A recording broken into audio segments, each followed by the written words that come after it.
જુઓ, અને આપણે થોડુંક પાણીનો ભાગ રાખશું કારણ કે સેવ પાણી પી જાય એના માટે. અત્યારે આપણે કાઠિયાવાડી ભાષા મૂકીએ ખબર છે, અને ખદખદવા દઈએ થોડીક વાર. એમની આજ ફરમાઈશ હતી, આજે આપણે એમની ફરમાઈશ પૂરી કરી છે. તો તમે પણ કોમેન્ટ કરતા રહ્યો કે કયા શાક બનાવવા છે, તો આપણે જરૂરથી બનાવશું. ઉપરથી હવે નાખી દઈએ આપણે ધાણાભાજી. હવે આ શાક ખાવા માટે રેડી છે.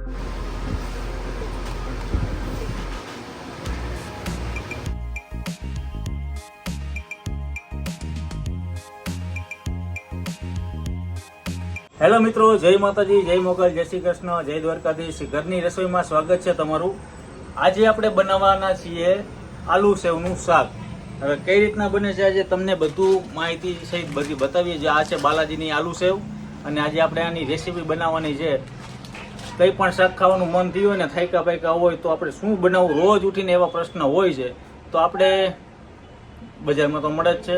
ચવાણાનું શાક આપણે બનાવ્યું, પછી સિંગ ભજીયાનું પણ શાક બનાવ્યું. એવી તો અઢળક રેસીપી છે, પણ આજે આપણે બનાવી છે આલુ સેવનું રેસીપી. તો કઈ રીતના બને છે જુઓ. પહેલાં તો આપણે આલુ સેવ આ લઈ લીધી છે. હવે એની અંદર કેટલી સાધન સામગ્રી અંદર પડવાની છે તમે જોતા રહ્યો. અને તમારા બધાનો ખૂબ ખૂબ આભાર. જેમ કે એક ઠેબા ગામની રેસીપી આપણી હતી, એ પણ રશિયા ભાતની, તમારા લોકોએ ખૂબ પસંદ કર્યો છે. નવો નવો પ્રેમ સપોર્ટ દેતા રહ્યો. અને હમણાં જ જે શોર્ટ ટાઈમમાં જ હમણાં મારો વિડીયો હતો 2-3 દિવસ પહેલાં જ, કે મહારાજીની દાલ બાટી છે, રાજસ્થાનની પ્યોર ટેસ્ટ છે. ખરેખર મિત્રો, ત્યાં કચ્છ મોરબી બાજુ તમે આવતા હોય તો આ જગ્યાએ ચોક્કસથી તમે બ્રેક કરજો. ત્યાં તમને રાજસ્થાની ભાણું મળી જશે, અને દાલ બાટી પણ ખાવાની જે ઈચ્છા હોય તો પણ મળી જશે. સવાર અને સાંજે બંને ટાઈમ, રાત્રે 1 વાગ્યા સુધી ચાલુ હોય છે. તો વિડીયો મારો જોઈ લેજો, અને જોઈને તમે અહીંયા જાજો જમવા. અને બીજો એક માલધારી હોટલ, જે આપણા મનીષભાઈ રબારી, એ પણ તમે લોકોએ ખૂબ પસંદ કર્યું છે. ગૌ માતાના ભક્ત છે, તો ત્યાં પણ એન્જોય કરજો, મજા આવશે. અને ત્યાં તો ભાઈ એને દૂધના જગ ભરી ભરીને રાખી દે છે. અત્યાર સુધીમાં મેં ઘણી જગ્યાએ હોટલોમાં ટેસ્ટ માણ્યા છે, પણ દૂધ ક્યાંય મળતું નથી. મળે છે પણ એવું કહે છે કે પહેલો 1 ગ્લાસ અમને આપો, દૂધ છે તમારી પાસે. બાકી અહીંયા તો ભાઈ અનલિમિટેડ દૂધ તમારે જગ જ આપી દે. તો હવે આપણે બનાવવા જઈ રહ્યા છીએ અત્યારે આલુ સેવ. તો એના માટે તમને હું પહેલાં બતાવી દઉં કે કેટલી કેટલી વસ્તુ જોશે.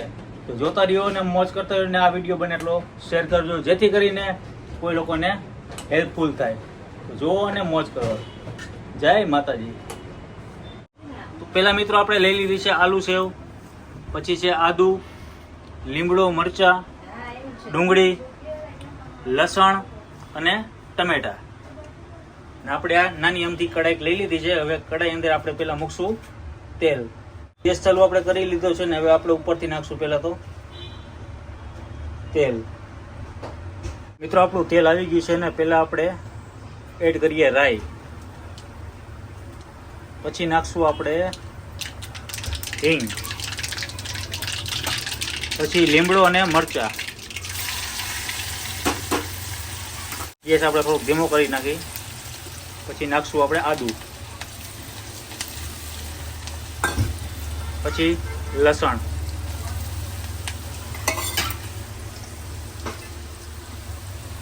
અને આને હવે કરીએ મિક્સ. લસણ મરચાં સતળાઈ જાય પછી આપણે નાખશું ડુંગળી. ડુંગળી નાખ્યા બાદ આને હલાવી નાખીએ, એક રસ કરી નાખીએ. આપણી કઢાઈ એકદમ નાની છે, અને 2 થી 3 લોકોને થાય એટલી જ રેસીપી આપણે બનાવી છે.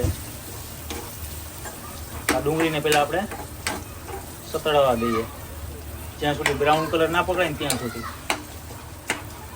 આજની જે રેસીપી છે, જે આલુ સેવ, જે મને કોમેન્ટ કરી હતી, કે પર્સનલી મને ફોને કર્યો કે રાજભાઈ તમે ઘણી બધી રેસીપી તો બનાવો છો, પણ ક્યારેક કોઈ દિવસ શાકભાજી ના આખો દી બનાવીને કંટાળ્યા હોય તો આજે શું બનાવવું. તો એના માટે કંઈક રેસીપી, તો એને મને સજેસ્ટ કર્યું કે આજે તમે રાજભાઈ તમારા હાથની આલુ સેવનું શાક બનાવીને અમને પબ્લિક સામે રજૂ કરો, જેથી કરીને આનંદ આવે. તો એમની આજ ફરમાઈશ હતી, આજે આપણે એમની ફરમાઈશ પૂરી કરી છે. તો તમે પણ કોમેન્ટ કરતા રહ્યો કે કયા શાક બનાવવા છે, તો આપણે જરૂરથી બનાવશું. તો ડુંગળી આપણી સતળાઈ રહી છે જુઓ. હવે નાખીએ આપણે ટમેટા. આપણે ડુંગળી બ્રાઉન કલર થઈ ગયો છે ને હવે આપણે ઉપરથી નાખી દઈએ ટમેટા. ટમેટા નાખ્યા બાદ આને 2 થી 3 મિનિટ સુધી પાકવા દઈએ. એકદમ આને છે ને એકદમ ગ્રેવી વાળું આજે આ શાક બનવા જઈ રહ્યું છે. અને તમે પણ આવી રીતે ઘરે બનાવીને ટ્રાય કરજો. જ્યારે તમને કંઈ શાકભાજી બનાવવાનું હું કે જ્યારે કંઈ શાક બનાવવાનું ના સૂચતું હોય તો આવી રીતના રેસીપી તમે બનાવી નાખજો. હવે આપણે એને ઉપરથી બધા ગરમ મસાલા એડ કરીએ. પહેલાં તો નાખીએ ધાણા જીરું, પછી નાખીએ થોડી હળદર, ને લાસ્ટમાં નાખીએ આપણે તીખું મરચું. તમે જેટલું તીખું ખાઈ શકતા હોય 2 ચમચી અથવા 3 ચમચી એડ કરી શકો છો. અને થોડું ઉપરથી એની અંદર આપણે પાણી એડ કરશું. તો મિત્રો અડધો ગ્લાસ આપણે પાણી એડ કરી નાખીએ, જેથી કરીને આપણા મસાલા બધા એક રસ થઈ જાય.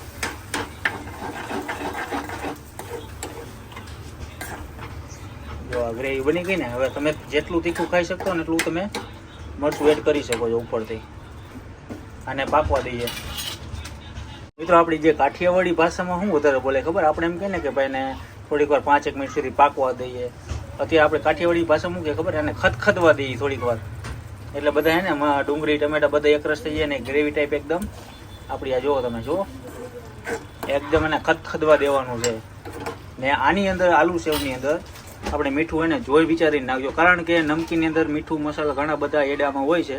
એટલે મીઠું તમે ધ્યાનથી નાખજો, અથવા ન નાખો તો પણ ચાલશે. ડુંગળી ટમેટા એકદમ ખદખદી ગયા છે ને હવે આપણે નાખી દઈએ આલુ સેવ. જુઓ, અને આપણે થોડોક પાણીનો ભાગ રાખશું, કારણ કે સેવ પાણી પી જાય એના માટે. જુઓ મિત્રો થોડુંક આપણે ને અડધો ગ્લાસ જેટલું ઉપરથી પાણી એડ કર્યું છે. એટલે પાણી આ બધું સેવ છે ને ચૂસી જશે એકદમ. આ આપણી આલુ સેવનું શાક તૈયાર. આની ઉપરથી શણગાર કરી નાખીએ કોથમીરનો, અને થોડુંક આપણે સ્વાદ અનુસાર થોડુંક જ ઉપરથી જરાક ટેસ્ટ પૂરતું ખાલી મીઠું એડ કર્યું છે. અને પછી હલાવી નાખીએ. આ સેવ ટમેટાનું શાક આવી રીતના જ બને. આજે આપણે બનાવ્યું છે બજારમાંથી લઈને આલુ સેવનું શાક. આવી રીતના ઝટપટ બની જાય અને ખાઈ પીને મોજ કરો. સાથે પરોઠા છે, રોટલી છે, મોજ જ આવી જાય. તો હવે ધાણા ભાજી નાખીને આનો શણગાર કરી નાખીએ. તો ધીમા તાપે આપણું શાક તો ઉકળી રહ્યું છે ને ઉપરથી હવે નાખી દઈએ આપણે ધાણા ભાજી. હવે આ શાક ખાવા માટે રેડી છે. તો હવે ટેસ્ટિંગ કરીને તમને જણાવીએ અને રિવ્યૂ આપીએ. મિત્રો તમે જોઈ રહ્યા છો આલુ સેવનું શાક આજે આપણે બનાવ્યું છે. ખાસ આપણા મિત્રની ફરમાઈશ હતી કે રાજભાઈ તમે ઘણી બધી રેસીપી બનાવો છો ને એકવાર આલુ સેવની રેસીપી બનાવીને દેખાડો. તો આજે આપણે એમની ફરમાઈશ પૂરી કરી છે. તો સાથે પરોઠા છે, જો ગરમા ગરમ પરોઠા અને આલુ સેવનું શાક ટેસ્ટ કરીને તમને બતાવીએ. હોટલથી કમ તો નથી દેખાતા એવું લાગે.